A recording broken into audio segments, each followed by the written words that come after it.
Salam dan bahagia, kami dari kelompok 3 akan mempresentasikan materi penganggaran sektor publik. Sebelumnya, perkenalkan anggota kelompok kami. Saya sendiri, Maria Barikwelan, NIM 103, Anissa Putri Amri, NIM 94, Afriyanto, NIM 108, Nur Anggitawati, NIM 113, Nur Hasana, NIM 120. Yang pertama, pengertian anggaran sektor publik. Anggaran publik adalah rencana kegiatan yang direpresentasikan dalam bentuk rencana perolehan pendapatan dan belanja dalam satuan moneter. Secara sederhana, anggaran publik merupakan suatu dokumen yang menggambarkan kondisi keuangan dari suatu organisasi yang meliputi informasi mengenai pendapatan, belanja, dan aktivitas. Aspek-aspek yang mencakup anggaran sektor publik meliputi yang pertama itu aspek perencanaan, yang kedua aspek pengendalian, yang ketiga aspek akuntabilitas publik. Berikut pentingnya anggaran sektor publik. Anggaran sektor publik dibuat untuk membantu menentukan tingkat kebutuhan masyarakat seperti listrik, air bersih, kualitas kesehatan, pendidikan, dan sebagainya yang terjamin secara layak. Berikut anggaran dan kebijakan fiskal pemerintah. Kebijakan fiskal adalah usaha yang dilakukan pemerintah untuk mempengaruhi keadaan ekonomi melalui sistem pengeluaran atau sistem perpajakan untuk mencapai tujuan tertentu. Alat utama kebijakan fiskal itu adalah anggaran.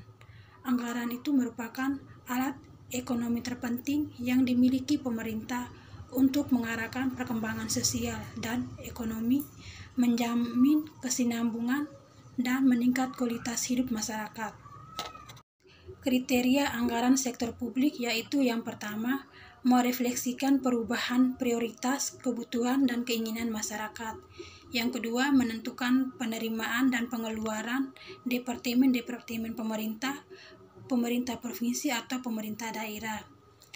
Berikut pentingnya anggaran sektor publik yaitu yang pertama, anggaran merupakan alat bagi pemerintah untuk mengarahkan pembangunan sosial ekonomi, menjamin kesinambungan, dan meningkatkan kualitas hidup masyarakat. Yang kedua itu, anggaran diperlukan karena adanya kebutuhan dan keinginan masyarakat yang terbatas dan terus berkembang, sedangkan sumber daya yang ada terbatas. Yang ketiga, anggaran diperlukan untuk meyakinkan bahwa pemerintah telah bertanggung jawab terhadap rakyat. Dalam hal ini, anggaran publik merupakan instrumen pelaksanaan akuntabilitas publik oleh lembaga-lembaga publik yang ada. Selanjutnya yaitu fungsi anggaran sektor publik. Yang pertama, anggaran sebagai alat perencanaan atau planning tools. Nah, anggaran sektor publik ini dibuat untuk merencanakan tindakan apa yang akan dilakukan oleh pemerintah, berapa biaya yang akan dibutuhkan, dan berapa hasil perolehan dari belanja pemerintah tersebut. Nah, anggaran sebagai alat perencanaan itu digunakan untuk yang pertama merumuskan tujuan serta sasaran kebijakan agar sesuai dengan visi dan misi yang ditetapkan. Yang kedua, merencanakan berbagai program dan kegiatan untuk mencapai tujuan organisasi serta merencanakan alternatif sumber pembiayaannya. Yang ketiga, mengalokasikan dana pada berbagai program dan kegiatan yang telah disusun. Yang keempat, menentukan indikator kinerja dan tingkat pencapaian strategi. Selanjutnya itu anggaran sebagai alat pengendalian atau control tool. Anggaran sebagai instrumen pengendalian itu digunakan untuk menghindari adanya overspending, underspending, dan salah sasaran atau misappropriation dalam pengalokasian anggaran pada bidang lain yang bukan merupakan prioritas. Nah, pengendalian anggaran publik itu dapat dilakukan melalui 4 cara. Yang pertama, membandingkan kinerja aktual dengan kinerja dianggarkan, menghitung selisih anggaran, menentukan penyebab yang dapat dikendalikan dan tidak dapat dikendalikan atas suatu varians, dan merevisi standar biaya atau target anggaran untuk tahap berikutnya. Kemudian anggaran sebagai alat kebijakan fiskal. Berguna untuk menstabilkan ekonomi dan mendorong pertumbuhan ekonomi, pemerintah dapat melakukan prediksi dan arah kebijakan fiskal dengan memperhatikan anggaran sektor publik. Selanjutnya, anggaran sebagai alat politik. Anggaran merupakan dokumen politik sebagai bentuk komitmen eksekutif dan kesepakatan legislatif atas penggunaan dana publik untuk kepentingan tertentu. Kemudian anggaran sebagai alat koordinasi dan komunikasi. Anggaran publik merupakan alat koordinasi antar bagian dalam pemerintahan. Anggaran publik yang disusun dengan baik dapat mendeteksi ketidakkonsistenan dalam suatu unit kerja dalam pencapaian tujuan organisasi. Selanjutnya, anggaran sebagai alat penilaian kinerja. Anggaran merupakan wujud komitmen dari budget holder kepada pemberi wewenang legislatif. Kinerja eksekutif akan dinilai berdasarkan pencapaian target anggaran dan efisien pelaksanaan anggaran. Anggaran sebagai alat motivasi digunakan sebagai alat motivasi manajer dan stafnya agar secara ekonomis, efektif, dan efisien dalam mencapai target dan tujuan organisasi yang telah ditetapkan.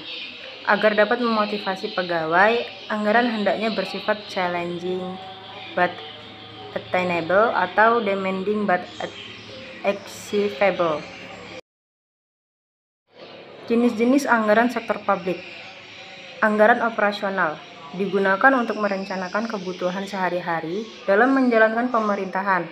Pengeluaran pemerintahan yang dapat dikategorikan dalam anggaran operasional adalah belanja rutin.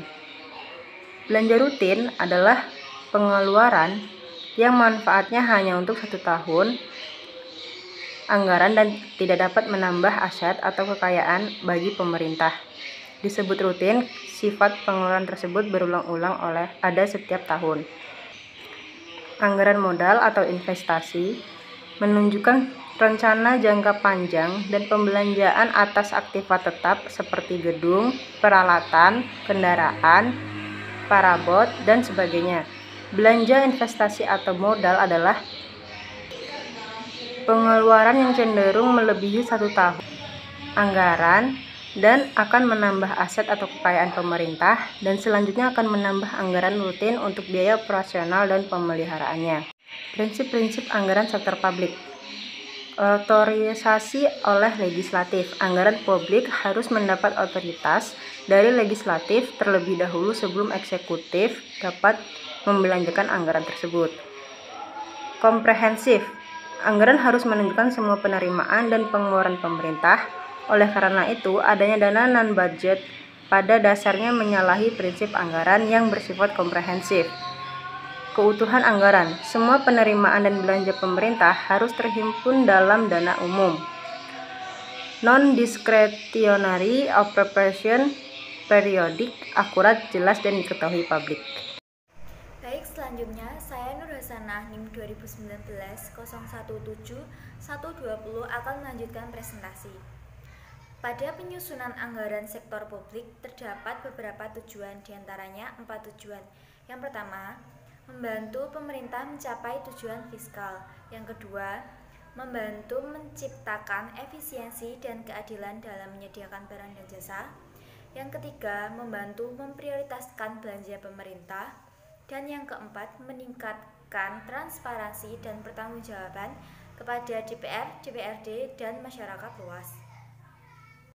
Baik, selanjutnya saya akan menjelaskan faktor-faktor dominan yang mempengaruhi pada penyusunan penganggaran. Ada 4 faktor. Yang pertama, tujuan dan target yang akan dicapai. Yang kedua, ketersediaan sumber daya. Yang ketiga, yaitu waktu. Dan yang keempat, faktor-faktor lain yang berpengaruh terhadap anggaran.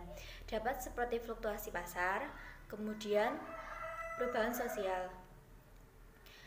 Pada penyusunan anggaran sektor publik terdapat beberapa aspek yang berpengaruh seperti penganggaran, akuntansi, pengendalian, dan auditing. Penganggaran merupakan proses mengantisipasi pengeluaran, pendapatan, dan belanja. Kemudian akuntansi sendiri merupakan proses mencatat, mengolah data atas rencana atau anggaran yang sudah dilakukan.